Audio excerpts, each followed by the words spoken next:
In what can be seen as a first collaboration after their decision on increased cooperation, Washington and Paris unleashed a series of massive retaliatory bombardments on targets in Syria Sunday night, with French aircraft striking an IS command center, recruitment facility, munitions depot, and a training camp in Raqqa.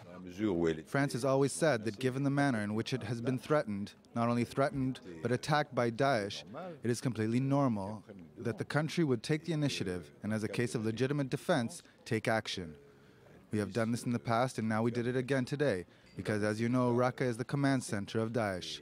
Reports indicate that France received the delicate intelligence information on the IS strongholds locations from the U.S., whose president announced Monday it would step up its military strategy in the Middle East, yet without sending American troops to the battlefield. On the military front, our coalition is intensifying our airstrikes, more than 8,000 to date. We're taking out ISIL leaders, commanders, their killers. We've seen that when we have an effective partner on the ground, ISIL can and is pushed back.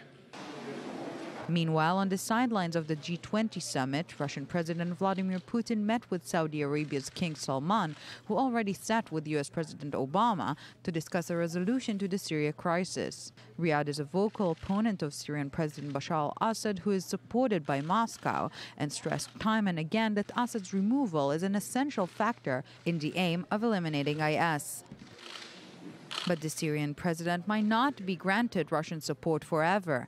According to a report by I-24 News analyst and Walla News correspondent Avi Yisraelov, in their meeting on October 20, Putin presented Assad with an ultimatum, saying he will have to give up his authority as president in favor of establishing a transitional government in Damascus in the coming months.